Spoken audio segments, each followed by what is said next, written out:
Bienvenidos a un nuevo programa del Ciudadano que grabamos en el Centro Cultural Necochea, Biblioteca Popular Andrés Ferreira. La política es el primer tema que abordamos a través de la presencia de Eduardo Caballero, que es integrante del bloque de La Libertad Avanza, a quien lo consultamos acerca de un proyecto que tiene que ver con el maltrato animal, que fue impulsado precisamente por ese bloque, pero también por este conflicto que se ha generado entre el Departamento Ejecutivo y el Departamento Deliberativo, es decir, el Consejo Deliberante, a punto tal que por el veto a una ordenanza se terminó recurriendo a la Suprema Corte de Justicia de la provincia de Buenos Aires. La palabra de Eduardo Caballero.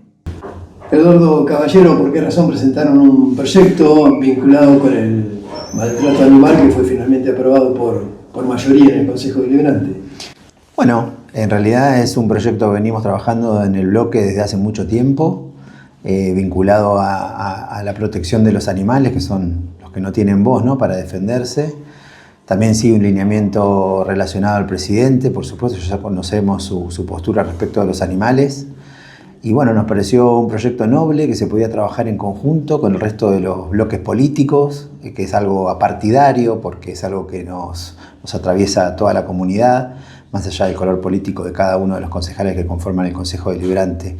Así que bueno, ese, como otros proyectos que también tenemos, atraviesan, como digo, lo partidario, y es algo para trabajar en conjunto. Así que bueno, se presentó y tuvimos el acompañamiento de todos los bloques, menos el bloque de Nueva Necochea, pero bueno, ya es una costumbre esto de que no nos acompañen con todo lo que presentamos. ¿En qué medida influiría desde el punto de vista económico la aplicación de esta ordenanza? Porque al respecto ya se ha anticipado desde el Departamento Ejecutivo la voluntad de vetarla a esta norma. Bueno, el que leyó la ordenanza se va a dar cuenta que esto no va a tener un impacto negativo, sino todo lo contrario. Es una herramienta que le da al municipio un método de recaudación nuevo, porque actualiza y agrava las multas económicas hacia los infractores que la violan, ¿no?, a esta ordenanza. Entonces, todo lo contrario, le da un mecanismo de recaudación.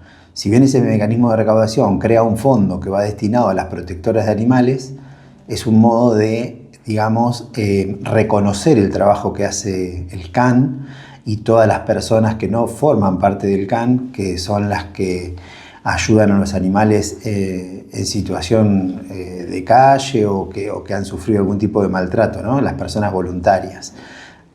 También el quirófano móvil, que sí es dependiente del municipio, le da oxigenación, porque este fondo, digamos, sería para solventar también todo lo que es la actividad del quirófano móvil. Así que nosotros consideramos que no afecta económicamente al municipio esta herramienta. Hay criterios del Departamento Ejecutivo de Nueva Necochea que hay una especie de ofensiva de la oposición tratando de desfinanciar al gobierno municipal, teniendo en cuenta que ella se acerca al 2027, que es un año electoral. ¿Qué lectura puedes hacer de esto? La lectura que hacemos del bloque es completamente falso. Son el único bloque político que va en contra de toda la representación popular que tiene el Consejo Deliberante.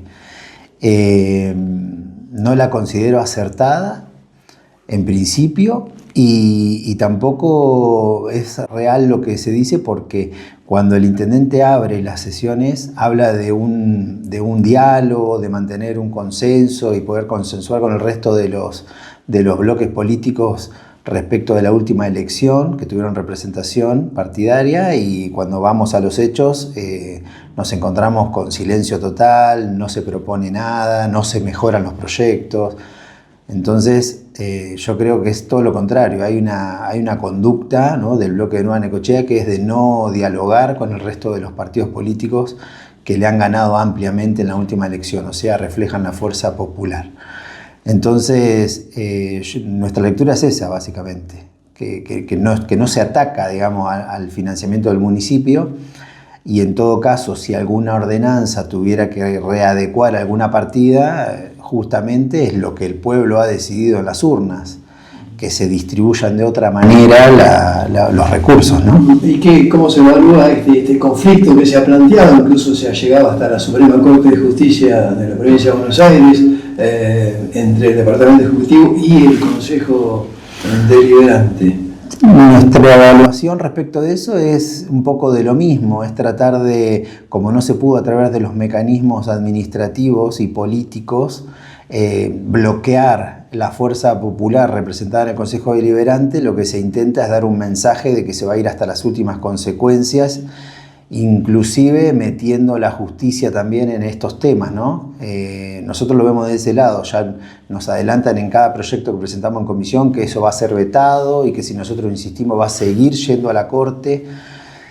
Esperemos que se reflexione y que se pueda transitar un clima más de diálogo que de conflicto administrativo, político y judicial. ¿Esta diferencia es con el Departamento Ejecutivo o también las tienen con sus pares del Consejo Deliberante que forman parte del bloque Nueva Necochea? Por supuesto que nos toca hablar con todos de igual manera, somos respetuosos, cada uno defiende su idea. Pero ellos lo que hacen es transmitir las palabras del Departamento Ejecutivo, entonces no hay mucha, digamos, no te abren puertas como para poder empezar un diálogo o un consenso respecto de una determinada herramienta legislativa, sino que encontramos un no en esto, no en aquello, y nos están tratando de dar un mensaje de que solamente tenemos que legislar lo que ellos quieren, digamos, no lo que se nos ocurra al resto de los partidos políticos. Eduardo, ¿ustedes creen que la Libertad Avanza tiene posibilidades, está en condiciones de ser competitiva en 2027 para el cargo de intendente? Sí, por supuesto que lo consideramos. Creemos que es la fuerza política con más apoyo en nuestra sociedad, se ha demostrado en las últimas elecciones. Por supuesto que también estamos armando nuestro plan de gobierno porque más allá de quién sea el candidato, lo que va a importar es el plan, ¿no? Cómo vamos a armar nuestra estructura política, nuestros ingresos y nuestra distribución, que es muy diferente a lo que se viene viendo. Es decir, están ya pensando y actuando con ese propósito. Exactamente, sí, por supuesto. El plan ya está en marcha, estamos armándolo constantemente. Lo modificamos constantemente porque por ahí vemos cosas, pero sí, es lo que necesitamos para poder ser nuestra herramienta de campaña y de gobierno, si nos toca hacer, por supuesto. ¿Cómo evaluás la consideración pública que tiene el conjunto de la ciudadanía respecto del gobierno de Javier Milei? Aprobación mayoritaria, por supuesto. Inclusive con proyectos que hemos presentado, también hemos visto apoyo en redes y en la calle muy positivo. Por ejemplo, la eliminación del estacionamiento medido, que consideramos que es lo que tiene que ocurrir. Un apoyo absoluto. 80% de los comerciantes que relevamos del centro estaban de acuerdo con la eliminación y los vecinos al 100%, te diría, o los usuarios, ¿no? No pudimos darle seguimiento al proyecto de la eliminación porque no encontramos el consenso. Es importante que la gente sepa que somos 5 concejales de la Libertad Avanza contra 15, ¿no? No contra, sino quiero decir, en algunos proyectos como por ejemplo este de la eliminación, quedamos solos. Por ahí el PRO, que también tuvo intenciones en su momento de eliminarlo, por ahí conseguíamos un voto más, somos 6, tendríamos 14 que no apoyaban, entonces tuvimos que inclinarlos hacia la posibilidad de la reducción horaria, por lo menos para darle una señal al comerciante y al vecino, y bueno, ya serán otros tiempos en los que volvamos a insistir con la eliminación total. Este caso que se ha dado con finalmente el alejamiento de Manuel Adorni del Gobierno Nacional, la incorporación ya ahora como jefe de gabinete de Diego Santilli, ¿cómo la considerás? Desde el punto de vista particular. No, desde el punto de vista político, es decir, que el gobierno, según mi punto de vista, ha estado carente de una agenda, o por lo menos no podía ejecutarla por este conflicto, por esta situación que se ha dado en torno a un funcionario que, desde el punto de vista, siempre consideré que era más importante el rumbo de un proyecto o de un gobierno y de un país que la sostenibilidad de un funcionario investigado. Coincido con vos completamente. Me parece una buena señal también haber puesto a Diego Santilli en ese cargo. Me parece que también es un mensaje a otros votantes, ¿no? Como viene Santilli, viene del lado del PRO, me parece también un mensaje importante hacia ese sector votante haberlo incorporado. Volviendo al ámbito local, hablaste de la ambición de Libertad Avanza de llegar al gobierno municipal y bueno, alguien tiene que ser candidato. ¿Los hay en ciernes? ¿Hay alguna figura que puede que ya desde ahora emerger como tal? No, a ver, lo charlamos, pero coincidimos entre todos que lo importante es el plan, la hoja de ruta a seguir, más allá de quien le toque ser el candidato que encarne esa idea o ese plan. Por eso es que le estamos poniendo mucha garra y muchas fichas a eso, ¿no? ¿Cómo va a ser? ¿Cómo se va a armar? ¿Cómo se va a estructurar? Bueno, ya lo van a ver seguramente en campaña, se hará público nuestro plan de gobierno. Bien, actualmente los intendentes se quejan por el hecho de que no reciben fondos de nación, que se hacen recortes de obras que se hacían precisamente a través de fondos que aportaba el gobierno nacional. Bueno, ¿qué perspectivas se tendría desde la Libertad Avanza en caso de llegar a un municipio? No, nosotros consideramos, ya lo hemos dicho en sesiones, lo que se utilizaba comúnmente desde la política nacional para hacer política partidaria dentro de los municipios, estamos completamente en contra, por supuesto. Acá tuvimos el ejemplo del chiquero, ¿no? En época de elecciones, no me acuerdo, pero 2020, ahora no recuerdo bien, justo era un año electoral.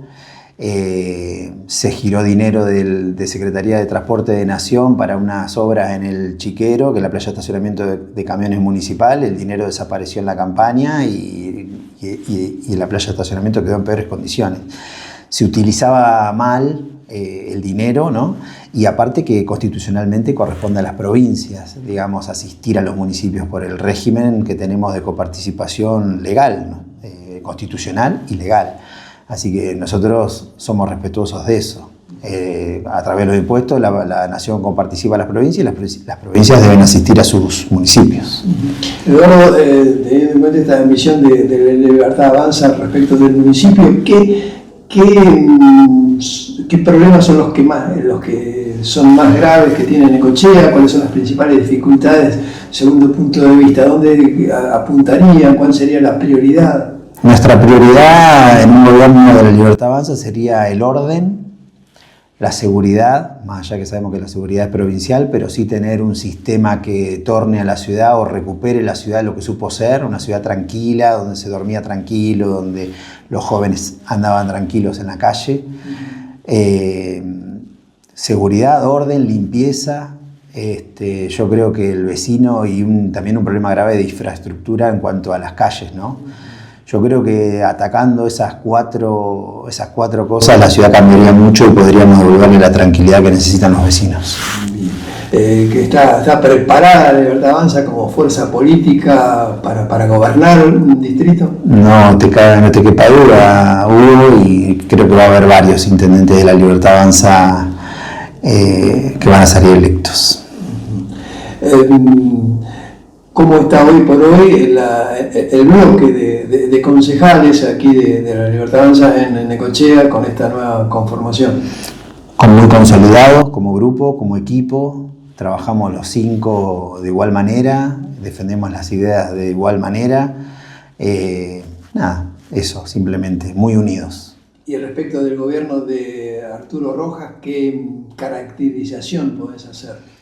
No, que es un gobierno a la vieja usanza, a la vieja política, ¿no? Un gobierno que vive endeudado y no alcanza a cubrir ningún tipo de rubro, ¿no? De secretarías, o sea, no alcanza a dar las respuestas en todas las áreas que tiene el municipio y termina siempre endeudado.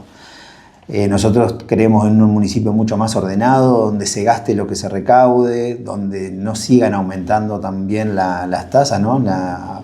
Poder liberar un poco al vecino de esa carga tributaria que tiene. Pero bueno, para eso va a ser un trabajo bastante grande que va a tener la Libertad Avanza para ordenar primero y después poder realizar su plan de gobierno.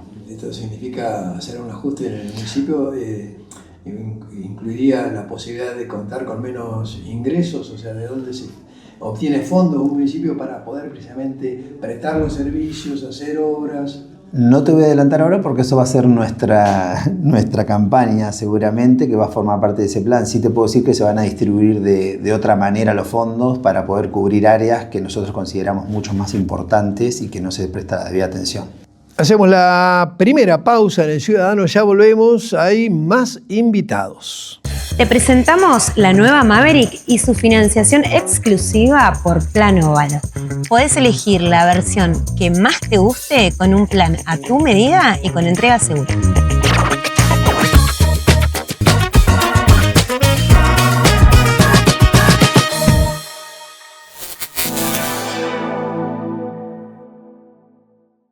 Los medicamentos de venta libre o recetados que se comercializan fuera de la farmacia pueden provocarle más daño que la enfermedad. Esta situación tiene remedio. El remedio está en la farmacia.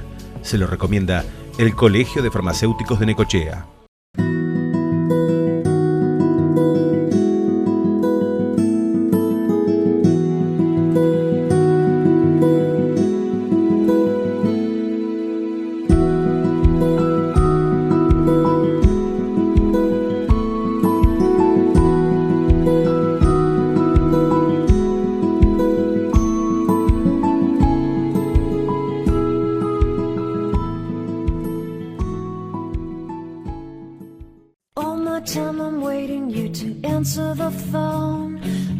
Seems to happen, but the last stage is gone. I hope somewhere your voice promises less and us more, but still my pillow's on the floor. Anyone could say that we are never assured, for things we're dreaming of are always out of the store. Pages light. Desde el 15 de mayo y hasta el 15 de agosto entró en vigencia la época de poda la ciudad. Es importante que sepas que, aunque el árbol esté en la vereda de tu casa, pertenece al arbolado público y por lo tanto tenés que pedir permiso para intervenir sobre él. Procura que la poda sea liviana y preventiva, no extrayendo más del 20% de la copa en una intervención. Evita multas y sanciones, porque una ciudad arbolada es una ciudad que respira. Municipalidad de Necochea, en sintonía con vos. Containers Necochea. Hacemos realidad tu sueño. Planta en Ruta 86 y Calle 94. WhatsApp 2262 57 40 46.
Pascual Pugliese fue un reconocido constructor aquí de la ciudad de Necochea años atrás y quien lo recuerda es alguien que lo conoció muy bien porque es su hijo Armando Pugliese, a quien hemos conocido personalmente por su labor como abogado aquí en Necochea y también como concejal del Partido Intransigente años atrás.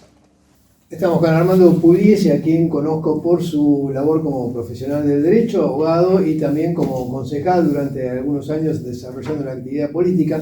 Pero hoy vamos a hablar de otro Pugliese, que es el padre de Armando, Pascual Pugliese, al cual muchos necochenses, sobre todo los más grandes, seguramente o lo han escuchado nombrar o han visto algún cartel en la ciudad, su nombre estampado en algún edificio, porque fue un destacado y reconocido constructor, ¿verdad, Armando?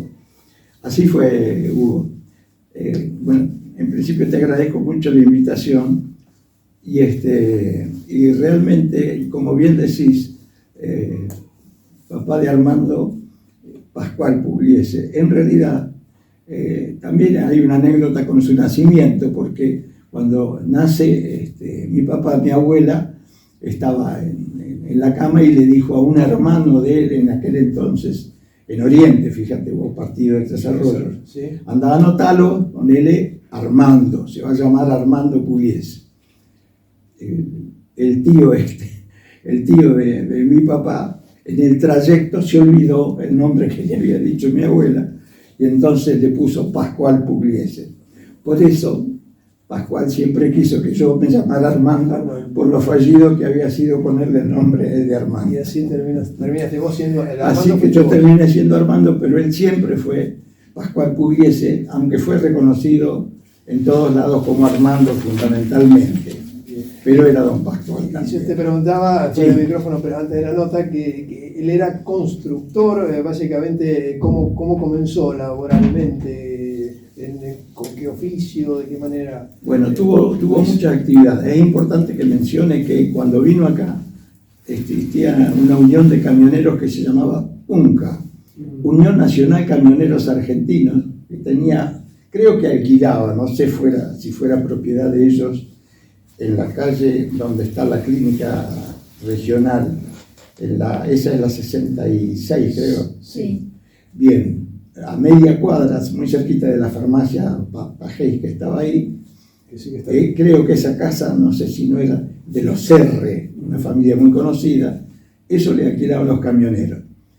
Y era de mucho empuje, había llegado a 4º grado, te aclaro, pero escribía y muy bueno en matemáticas, muy buen administrador, y formó la cooperativa de transporte de camioneros que después construyó con su presidencia.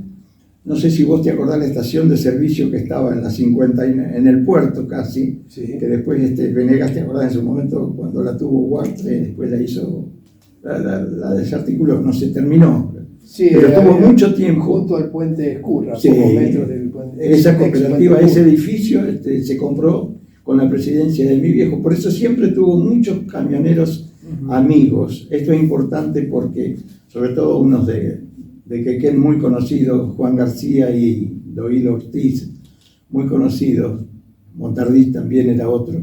Con esos compañeros estuvo mucho tiempo y bueno, obviamente trabajando con temas de cargas del campo, lo que fuere, en su momento fundó Proagro, Sociedad Anónima, que todavía existe, y realmente ahí lo hizo asociándose, pienso que a Carlitos Díaz sí lo conocí. Sí, por supuesto. Creo que falleció hace poco. Falleció Carlos Díaz, un notable futbolista y empresario. Muy bueno. Empresario con mi viejo socio, con él, y con Omar Ortiz Sí. y Valentín Bustillo. Con ellos hicieron Proagro, que todavía es una excelente empresa que tiene la misión Del acopio de cereales. exactamente. Así que realmente en esa actividad también se destacó. Antes de que eso, como curiosidad te digo, también tuvo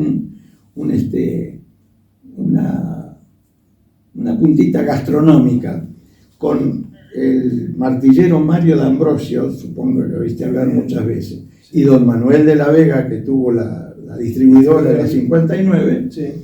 los tres hicieron lo que se llamó el restaurante La Carreta. 83, plena 83, entre 2 y 4, mitad de cuadra, sobre la mano aquella estaba la mitad. Y la particularidad que tenía para Necochea, copiada un poco de, no sé si era la de Galleta o la otra famosa de Buenos Aires, sería un también, creo que en la base o en Florida, de pan, todo el asado al asador se hacía ahí a la vista, con todas sus Que tu padre, como decías, era uno de los 4º grado, Pero tenía una cosa que me ha quedado, que tengo buena memoria de recuerdo. Sí, y una, siempre cuando mi mamá me llevaba a la playa, yo era chiquito, nos gustaba. Sí, era creativo. Salíamos a mediodía, pasamos por la carrera, el tema mediodía, ya vamos ahora a probar ya más cercano.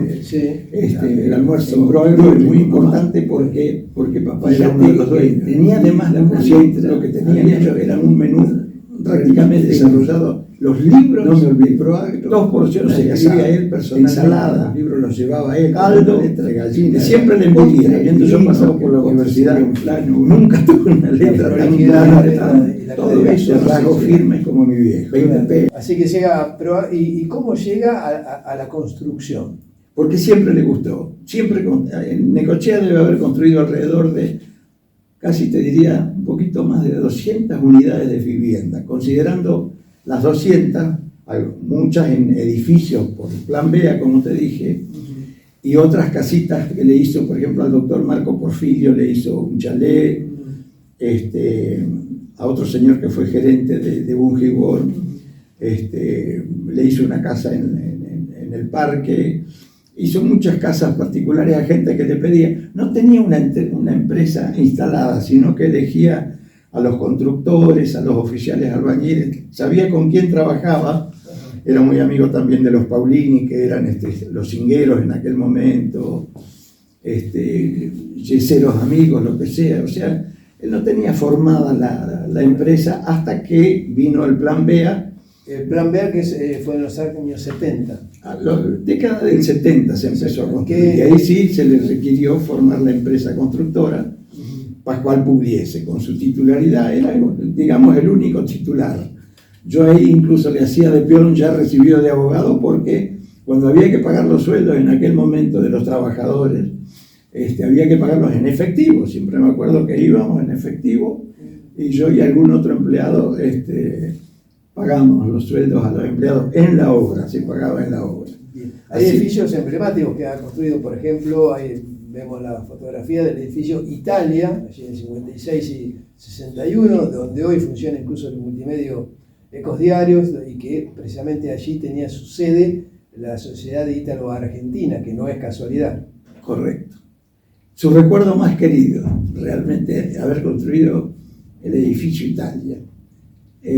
Como bien decís vos, era una propiedad de la Sociedad Ítalo-Argentina, de manera que ellos tuvieron mucho que ver en un poco el proyecto del edificio, que fue del arquitecto Sorsi, Héctor Sorsi,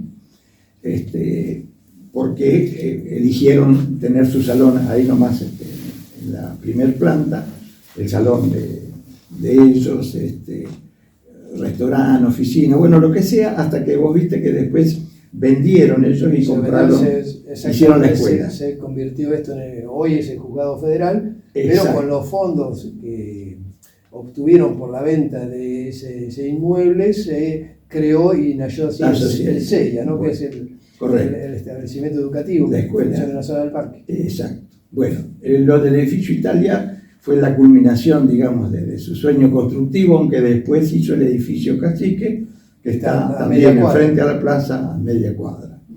Y es un poco el motivo de que yo te dije, mira, Hugo, te pediría un espacio en el Ciudadano para recordar a un empresario que se lo merece, como mi viejo, porque va a dejar historia en Necochea, cosa que una de esas me parece mucho menos lo que puedo haber hecho yo, pero recuerdo con mucho afecto. Y la casualidad es que ahora el viernes 3 de julio, cumpleaños, él nació el 3 de julio del 14, así que cumpliría años 217 ahora el viernes que viene. Y por eso quise hacerle un regalo que se me pasó para el Día del Padre, Hugo. Exactamente. Pero bueno, por eso estamos acá. Es de buena persona, precisamente ser agradecido, a recordar, y sobre todo a los padres, y en este caso tuyo se advierte que por el cual tenés una gran admiración. Sí, era un grosso, un tipo grosso.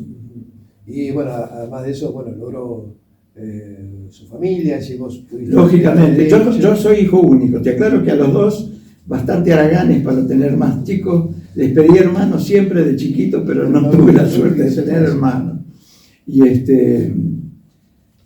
Y realmente, bueno, no logré eso, pero realmente con la nieta Albertina, fíjate que también ahí hay una anécdota, porque cuando nació Albertina, mi hija, nena, varón, nena no, una mujerona, hoy me ha dado 3 nietos, había hecho 6 casitas en la 38 y 51, por si recordás. Sí. Eran 4 casitas y en realidad las otras 2 no eran casas, eran locales que después fueron vendidos o ubicados. Y como había nacido Albertina más o menos en esa época, puso un cartel en la esquina y eso se llamaba Villa Albertina. Eso era por el amor del abuelo a su nieta, ¿no es cierto? Y hoy por hoy, como dije previamente en la presentación, hay viviendas, hay edificios donde figura... Bueno, en el edificio Italia vas a ver que dice Pascual Pugliese Construcciones, creo que lo mismo está en el Cacique, y lo fundamental del edificio Italia fue que creo que los italianos notaron el fervor que le había puesto un hijo de italianos, en todo caso, como constructor, porque se llevaron muy bien. Y recuerdo que tanto mi madre como yo fuimos invitados a una inauguración que pienso que debe haber sido, no sé si de la embajada italiana, pero por lo menos del consulado en Mar del Plata, que hicieron una cena en homenaje, en este caso, a la empresa constructora y a la finalización del edificio.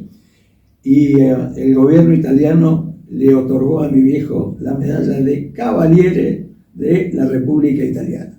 Le entregaron una medalla que la debe tener mi hija, porque pienso que se la quise dar para que la conserve siempre. Y así que fue una cosa muy emotiva. Vinimos con mi madre y recordamos eso. Te reitero, fue el sueño de ese que estaba consustanciado precisamente con los italianos. Sí, también eso. También su origen. Siempre admiro a los... toda la gente que vino de Italia, los inmigrantes, vos sabés que en general, distinto por ahí del español, que trabajó más en huerta, pero el italiano en general en la construcción. Los oficiales, primeros oficiales albañiles italianos, realmente se han destacado siempre. Mi viejo los admiraba mucho. De hecho, en la empresa de él, el capataz que trajo, eso fue un hombre que vino de La Plata, se llamaba Marino Bertoncini, vos debés haber oído de él, que vino con una empresa de La Plata que se llamaba CID de La Paz, que hizo la escuela número 2, entre otras cosas. Desconocida. Después construyeron también en Bahía Blanca y lo que sea, pero a ese hombre lo vio mi viejo como es un gringo, realmente un tipo muy trabajador, muy metedor, y con él hizo todos estos edificios. Bueno, el nombre de Pascual Pugliese entonces ha tenido un reconocimiento de su hijo y a través nuestro de la comunidad de Necochea. Que se lo merece y te lo agradezco. No, por favor. Así que bueno, como siempre, un gusto tenerte, Armando, y en otro momento hablaremos de otras cuestiones. En este caso, el reconocimiento para don Pascual Pugliese. Para don Pascual Pugliese, en este caso. Y por último me quedó un dato que lo pensé mientras hablabas, que el edificio Italia, el emblemático edificio, sí, que reitero, hoy está allí funcionando en multimedio Ecos Diarios, fue inaugurado en 1973. Sí, marzo del 73 fue entregado. Bueno, y aquí está toda la publicidad de todas las empresas locales que trabajaron en esta obra, en este edificio que sigue estando firme allí, realmente, frente a la Plaza de Rocha, precedido incluso, hablando de italianos, porque a poquitos metros está la loba. De la plaza está la loba romana. Exacto, lo hicieron los italianos después del edificio, claro. Armando Pugliese, muchas gracias. No, gracias a vos, Hugo. Vamos ahora a la segunda y última pausa, ya volvemos. Asociación de Cooperativas Argentinas, la principal organización de productores del país. Semillas, fertilizantes, agroquímicos, asesoramiento gratuito sobre mercados y operaciones de futuro y opciones. Minimice los riesgos de las fluctuaciones de precios. Asegure un valor a su cosecha. ¿Quiere un buen consejo para su negocio? Asesórese con un profesional en ciencias económicas matriculado. Consulte unbuenconsejo.com.ar. Unbuenconsejo.com.ar. Es un mensaje del Consejo Profesional de Ciencias Económicas de la Provincia de Buenos Aires.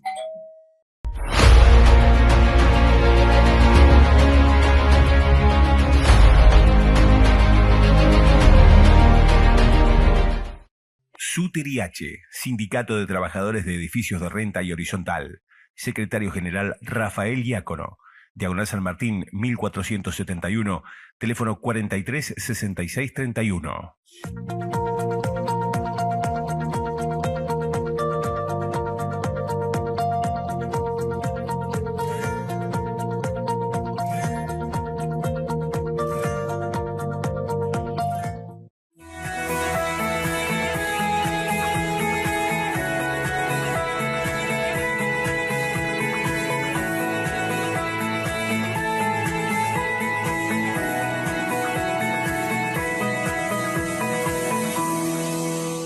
Centro de Acopiadores de Cereales Zona Puerto Quequén, contribuyendo a la renta nacional, provincial y local, apostando siempre al trabajo y al mejor servicio. Dársena de Servicios Puerto Quequén Sociedad Anónima.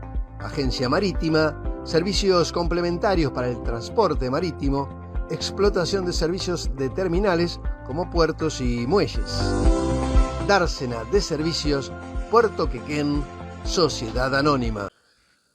Colegio de Escribanos de la Provincia de Buenos Aires, Delegación Necochea. Trabajando permanentemente para la jerarquización del notariado profesional. Cooperativa Agropecuaria General Necochea Limitada de consumo, seguros, cereales e insumos. Desde siempre al servicio del productor agropecuario. A 40 años del fallecimiento de Jorge Luis Borges, habrá un homenaje aquí en Necochea. Será una jornada que es organizada por el Centro de Estudiantes del Instituto de Formación Docente número 163, que preside Mariano Laterza, pero quien habla en esta oportunidad es su vicepresidenta Sofía Sánchez. Sofía, el 14 de junio se cumplieron 40 años del fallecimiento de Jorge Luis Borges y ustedes le rinden un homenaje. ¿Qué lo llevó a organizarlo? ¿Por qué lo hacen? Bueno, esto surge un poco de un proyecto que tenemos con el Centro de Estudiantes, que es retomar esta idea de efeméride, corriéndola un poco de los actos puramente institucionales, dices el 9 de julio, el Día de la Bandera, etc. Y dijimos, bueno, ¿qué nos atañe a nosotros culturalmente? Y enseguida pensamos en Borges. Justo en la Feria del Libro, el tema de este año fue 40 años con Borges, 40 años sin Borges. Entonces dijimos, bueno, se puede armar algo interesante con esto y habrás visto en la publicación que hicimos que el título de nuestro homenaje es El hombre en el ídolo. Y lo que buscamos es justamente esto, ver un poco cómo era el Borges de carne y hueso atrás del mito que hay en el escritor. Y cuando decís nosotros, ¿a quiénes te referís? ¿Es la totalidad del Centro de Estudiantes, el área de literatura? Es la totalidad del Centro de Estudiantes. El área de literatura está colaborando en el armado del homenaje. Sí, me refiero a eso. Y vos como estudiante, porque vos sí estudiás literatura. Sí, yo estudio literatura. Bueno, ¿qué representa Borges? Primero desde el punto de vista como escritor, más allá de... Para mí es uno de los últimos grandes escritores que tuvo nuestro país y es sin duda un ícono total. Y algo que hablaba con mis compañeros cuando empezábamos a armar este acto es, todos conocemos a Borges. Que mucha gente piensa que hoy los chicos no saben quién es Borges. Claro, sobre todo que hace 40 años que falleció. Exactamente. Pero uno como argentino lo conoce. Es como una constante. Borges es una constante, yo creo. Bien. Muchos en algún momento lo han criticado porque lo ven como ajeno a lo argentino, pero si uno lee sus libros, los que señalan es que precisamente lo que surge es la argentinidad, más allá de que es un autor complejo, con una cultura muy amplia, con un conocimiento literario, de filosofía, sí. En fin, no es tan fácil leer a Borges. Sin duda. No es fácil, tiene su complejidad. Entiendo un poco la crítica que se le hace, esto de Borges no es argentino, pero es como vos decís, si uno lo lee, se da cuenta que es puramente nacional Borges. Beatriz Arlo dice que es un escritor orillero, que solo él podía tomar lo europeo y reelaborarlo de tal manera que sea accesible para nosotros. De hecho hay milongas, ¿no?, que llevan la letra de Borges. Exactamente, sí, totalmente. Y vos decías que tenían un proyecto. ¿En qué consiste ese proyecto que van a mostrar, que van a poner a disposición de la comunidad? Bueno, esto de Borges es como una muestra inmersiva. La idea es hacer varias estaciones en las que recorramos un poco la cronología del autor, iniciando con Fervor de Buenos Aires, que es su primer libro de poemas, y partiendo de esta pregunta, ¿es Borges argentino? Bien. Para seguir con otras de sus grandes obras, que es el Aleph. Sí.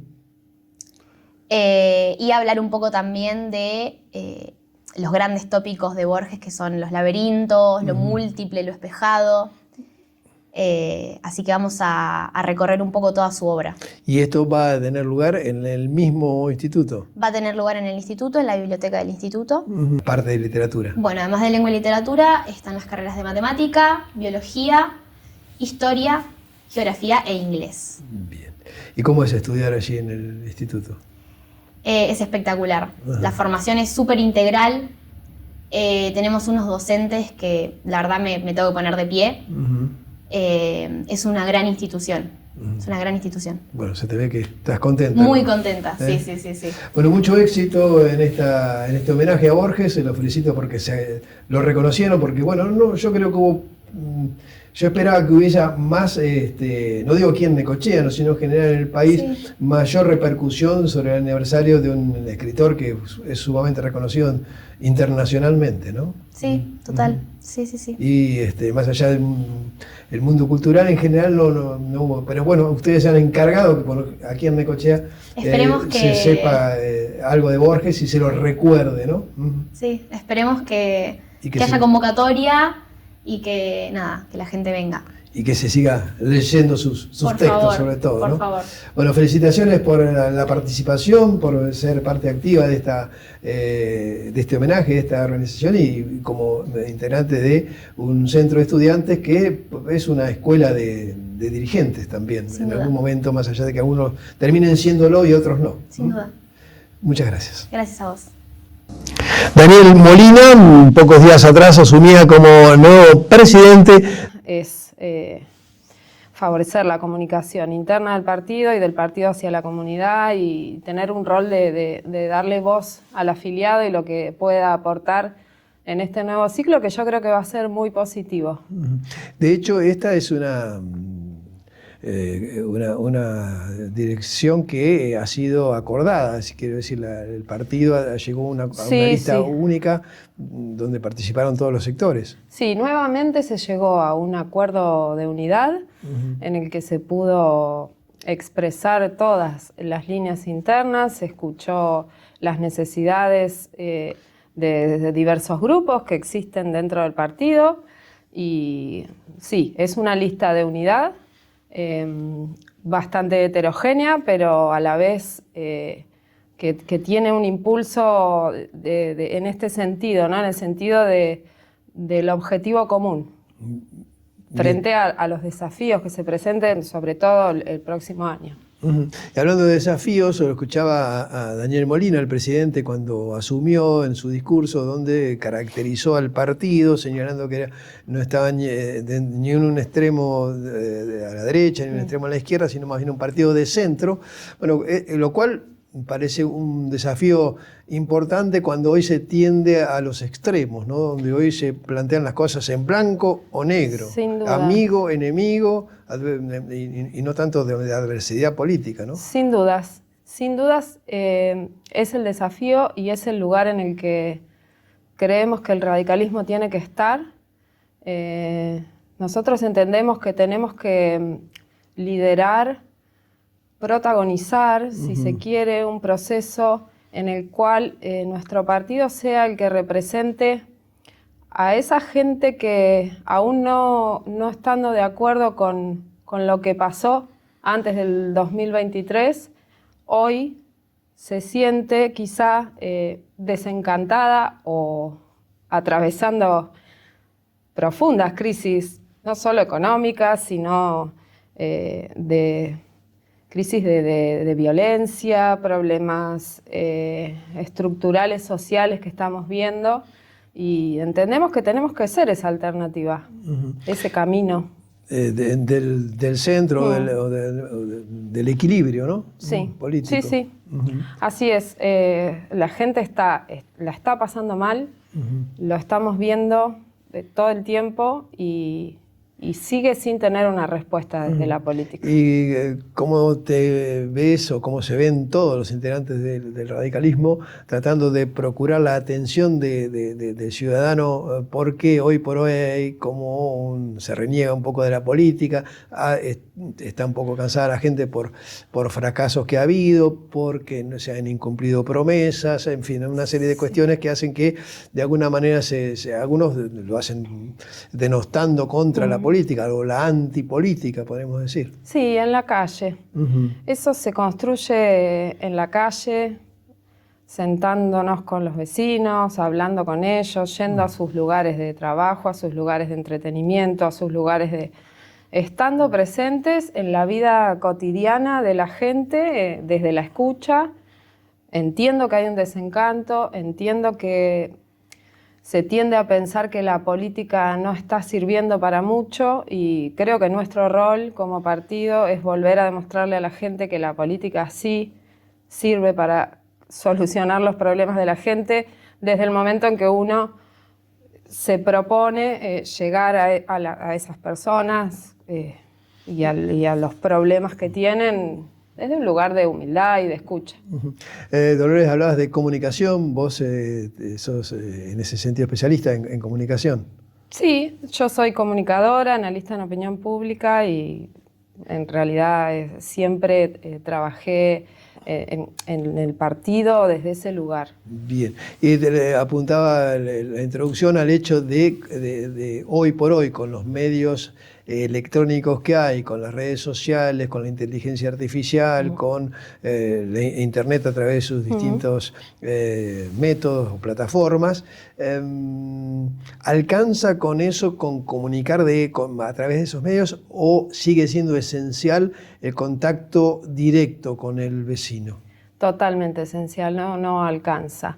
Ayer casualmente escuchaba una entrevista muy interesante a Ernesto Sanz, que entre otras cosas hablaba de esto, ¿no? De los cambios que ha atravesado la política y de cómo se ha perdido la argumentación también con esto de las redes, y que ya no sirve más ni una cosa sola ni otra cosa sola. Por supuesto que las redes ayudan porque además democratizan mucho la información, permiten el acceso a más gente, pero uno en la argumentación necesita otra formación y necesita el contacto con la gente, el intercambio y el diálogo siempre. No puede ser que un mensaje sea únicamente el que dé una red social, ¿no? Claro, una fotito, 3 líneas y un mensaje contundente, impactante. Sí, porque falta la respuesta, falta la reacción, y ahí uno sigue alejándose. Y Dolores, ¿crees que el radicalismo está preparado, y estoy hablando particularmente del radicalismo de Necochea, para tener ese acercamiento, para llegar a la gente, al ciudadano local? Sí. Yo creo que estamos preparados, que estamos en un proceso de abrirnos como espacio político a la comunidad, y que estamos recibiendo una respuesta del afiliado que es muy positiva en este sentido. La gente quiere volver a militar. Bien. ¿Y cómo ves también este desafío de que el radicalismo, que llega a tener 10 concejales, hoy por hoy tiene uno solo? Una realidad que contrasta con lo de años atrás. Sí, por supuesto que es un análisis muy largo, no sé si soy yo, si estoy capacitada para hacerlo. En este momento sí hay un solo concejal en el bloque, pero bueno, seguimos trabajando y Y la idea es, por supuesto, que agrandarlo. Ese es nuestro objetivo, ¿no? Tener más representación en el Consejo Deliberante. Bien. Vos como hablabas del partido como militante, tenés experiencia, ya has tenido otro tipo de participación, más allá de ahora ser vicepresidenta, para aquellos que no conocen tu historia. Yo milito en el radicalismo desde hace bastantes años. Bueno, cuando empecé, digamos, volví de estudiar, después de tener a mis hijos, empecé a buscar mi vocación, la encontré en la comunicación política, la encontré en ese sentido al lado de Gonzalo Díez en su primer candidatura a intendente en el 2019, y a partir de ahí seguí siempre en el partido, en ese lugar. De hecho, soy secretaria del bloque de concejales desde hace 5 años. Y bueno, siempre mi camino acompañando desde el lugar de la escucha, de la comunicación, de pensar en algunas cuestiones que son importantes adentro del partido y del partido hacia afuera. Fui candidata también en el 2023, en la lista que ganó las PASO en el espacio Juntos, y soy concejal suplente en este momento del concejal Irigoyen. Bien. Esta función que tenés como secretaria del bloque, de haber participado en internas políticas, el hecho de ser militante básicamente te hace tener una visión distinta, es decir, se conoce por allí el funcionamiento del Consejo Deliberante desde adentro, de lo que es una ordenanza, una resolución, una minuta de comunicación, lo que es un debate, lo que es las inquietudes que la gente a veces plantea y quiere hacer algo, pero sabe que luego se encuentra con que todo tiene un método, que tiene un sistema, que no es solamente la voluntad de querer hacerlo, sino que tiene que hacerlo a través de distintas herramientas. Exacto, sí, ser parte del bloque como secretaria, como concejal suplente, sí, me ha dado esa posibilidad de conocer el departamento legislativo, incluso de acercarme a la gente. La gente se acerca al Consejo Deliberante, consulta, pide respuestas acerca de cosas que le preocupan o que quisiera hacer o que quisiera tener. La verdad que es un trabajo que a mí me nutre mucho personalmente y también a nivel de militancia y de participación política. Mirando 2027, ¿cómo lo ves al radicalismo desde el punto de vista de la competitividad? Y bueno, es un poco lo que estuvimos hablando. Yo lo veo protagonizando una alternativa a dos fuerzas políticas que no han podido responder a las necesidades de la gente. ¿Y crees que el radicalismo tiene la gente apropiada, gente con Creo capacidad? que está en condiciones de conformar algún tipo de coalición de la cual sea líder el radicalismo, pero incluyendo a nivel local, incluyendo a muchos sectores que hoy no están siendo representados por los otros partidos.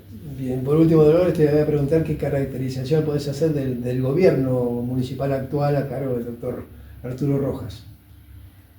Y es complejo porque bueno, está transitando unos últimos años que no han sido fáciles. Entiendo que la coyuntura económica es difícil, pero también lo veo con cierto agotamiento y cierta falta de creatividad para solucionar algunas cuestiones que parecen más simples de resolver y quizás se estén complicando de más. Dolores, te agradezco de la presencia aquí en Ciudadano. Muchas gracias. Gracias a vos. Y así llegamos al final de un nuevo programa en Ciudadano que podés ver a través de YouTube, también en nuestro propio portal de noticias que es www.ciudadanonecochea.com.ar. En San Cayetano, en Lobería y en Juan N. Fernández nos ven a través de sus respectivos canales de televisión. Nos reencontramos ¿cuándo? La próxima semana. Hasta entonces.